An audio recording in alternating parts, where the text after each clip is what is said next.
Chevrolet Buick. In Wamego, just a short drive down the yellow brick road. Chad. What's going on? How are you, Brian? I'm good. How are you? Good, good. My yard is green.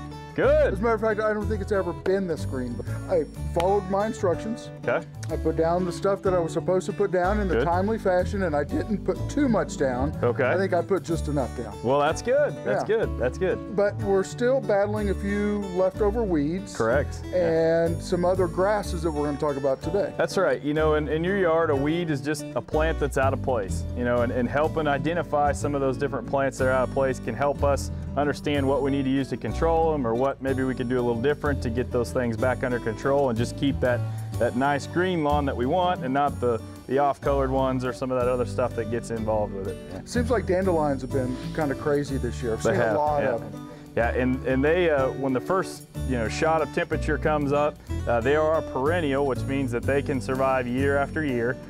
Primarily, the best time to control them is October, but you see all the results of that germination in October, and those old perennial plants getting established then. They store food over the winter, then spring comes, they bolt, you see all those wonderful yellow flowers, and then you notice them. Clover is one of those weeds that you think you get controlled, right? And then you turn around, and before you know it, it's everywhere. Right, and the one thing to know about clover is it is what they call a legume, which means it can make its own nitrogen. Mm-hmm. So it survives in an environment where you maybe haven't been fertilizing like you're supposed to, or I'll skip it this fall, or that sort of thing. And what happens is those plants that can make their own, well, they jump right up in there and compete with your yard. But in a situation where you're supplying that and the yard has an equal footing, a lot of times you'll see those clover problems get severely reduced just by nitrogen fertilization.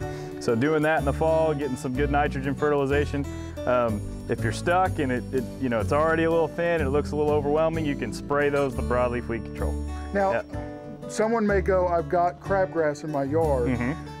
It's probably not crabgrass yet, because you and I just talked about it. Yeah, we did.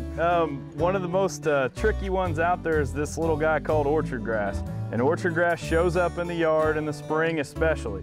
Crabgrass has to come up from seed every year, so it's not going to be there in the spring. You know, it's right about now, you might just start to see some of that crabgrass germinating. Crabgrass will be very fuzzy. This will be not fuzzy, and it will have a flat stem, just a pancake flat stem, lighter green color than the rest of your yard, and that's orchard grass. And orchard grass is used in this area for forage, is a seed contaminant in K31, just almost guaranteed. Comes in under the other crop label, not the weed seed label, because it is technically used as a crop. But it jumps up there and is not able to be selectively controlled. You got to go out there and spray each individual plant, and just remember how you feel this spring with them jumping up there, and then go after it in the fall. Yeah. It reminds me of a green blooming onion, because it's hollow in the middle. Yeah, it is. And it's just kind of, it doesn't look good in a nice green yard. That's right, it does. It lays flat, and the biggest pain is that it grows faster than the rest of the turf. So you always see this shot, this blue-green thing just shooting up the day after you mowed, and you go, what on earth happened there? And again, that's the difference between pasture grasses and turf grasses. Turf grass sit and look pretty, and pasture grasses, they want to grow, and produce forage. And kind of where we're at, we got to think about brome also. That's right. Not just in the yard, but in the fields. A lot of times in these ag communities, people will be right next to brome fields, and what do you know, that doesn't look quite right in your lawn either. An easy way to identify brome grass is it's got a nice little kink, W that's in the leaf blades. They're big old fat wide leaf blades. But sometimes they can even get into our agricultural yards, and you're just like, where did that come from? Or annual brome's another one that we can run into that a lot of people will mistake for crabgrass, but it's not. Yeah. Individual spray? Just give them a little squirt or something? On those ones where it's perennial grass, your only solution is to use a non-selective thing like Roundup. You can't select a perennial grass and a perennial grass very well. So it's just either go with the strategy of making your yard thicker so that's less noticeable and it won't compete under those nice mowing conditions that you have for your turf, or you go and you just selectively spray those with Roundup and seed this fall to get rid of them that way. Now your broadleaves, they're what you can use as a selective killer, something with 2,4-D or a similar product, triplet, trimec. There's a bunch of different names for those on the market, and broadleaf weed control can take care of most of those broadleaves that you see out there that are not grass but shouldn't be there. Hey, I'm going to hold you for a second because I want to talk about watering. We're going to go to commercial break. You're watching Ag Game in Kansas, and we'll see you in just a minute.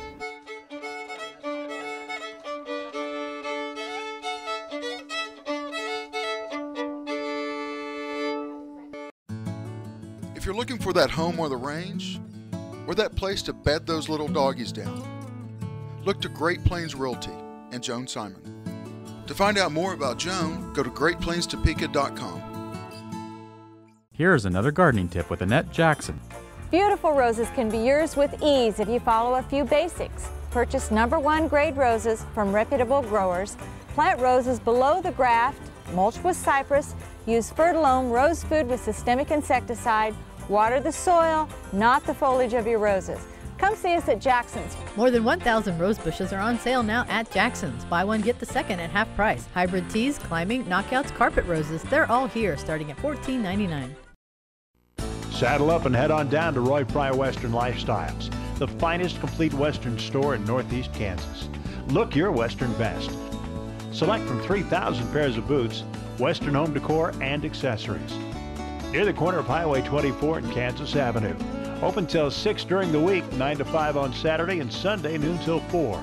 Or you can always shop online. Western people serving your Western lifestyle. Roy Fry Western Lifestyles. Rural Lifestyle, brought to you by Brown Chevrolet Buick. In Wamego, just a short drive down the yellow brick road. Thanks for staying with us. Chad, thank you for staying with us. No problem. Appreciate you coming out. Hey, it's been kind of a dry spring. I even watered this past week. When it gets this dry, and we're coming into the dry part of the year too, remind us again, watering at least once a week. Yeah, the best way to explain watering is when you're seeding grass, it's always light and frequent. We want a lot of water, we want to get that grass germinated. When we go into maintaining and keeping turf healthy, it's the opposite. We want deep and infrequent. So when we do choose to go out and irrigate, just irrigate adequately. Make sure that it's a nice deep irrigation. A nice little trick is to take an old screwdriver and you can actually plunge that into the soil surface, and where you push in the wetting front, it's soft, and then it'll get hard when it hits the dry part. And we want to have about 6 inches of that being wetted, and that's considered a good watering, something to that effect. So 6 inches to get it down in the kind of clay soil we have in this part of the state. Are we talking a half inch of water, inch of water? A lot of times that's going to be about a half inch. Will get you that nice 6 inch root depth that you're looking for. And then when you get to anything more than that, maybe twice a week is probably all I'd recommend with turf type tall fescue yards. Otherwise, the excessive water tends to push disease. That light and frequent exposure all the time, or watering at night or in the evening, those can cause some disease issues. Okay, we are at the end of seeding season. Okay. So we got to wait till the fall, is that correct? Yeah, right now the problem is the grass will come up. You'll get it up, everything will be fine. It runs into its first Kansas summer and gets quite a shocker. So I usually recommend at this point, let's go ahead and hold off. Don't get too anxious with seeding. We'll come back and just plan on seeding this fall, kind of get your numbers together, figure out what you're ready to go, and then hit it early, August or something like that, end of August, getting everything in place for a good fall seeding. So if you've got patches around your yard, go tell your neighbors. Hey, fall, I'm gonna fix it. I'll be back. Right, exactly. So, but the summer, we had a brutal summer last year. Yeah, it was one of the worst I've seen. Yeah. And I'm hoping we don't have that summer again this year. So. And what makes a bad summer for turf grass is hot evening temperatures. It may get 90, 100 degrees during the day, but if it cools down below 80, we're in pretty good shape. But the problem was last year, just sustained evening temperatures. It just never cooled down, literally cooked the turf. We hope we don't see that this year. Some things you can do to minimize that are just, make sure that there's good airflow around your property as best you can manage that, and irrigate that deep and infrequent cycle to encourage the deep root growth, not shallow, because shallow roots will get smoked when it gets hot like that. And send everybody to heycow.com? Yeah, we've got all kinds of links at heycow.com. We've even got a site that links to Kansas State's weather data library that tells you how much water in inches does your grass lose every day from Silver Lake and Rossville sites. There's some great information on there to kind of help you through the steps going into summer.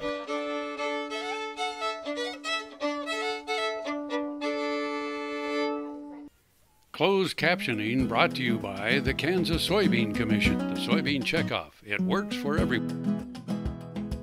We hope you've enjoyed today's program. If you missed part of it, you can find it on the web at agaminkansas.com. I'm Eric Atkinson from K-State Research and Extension.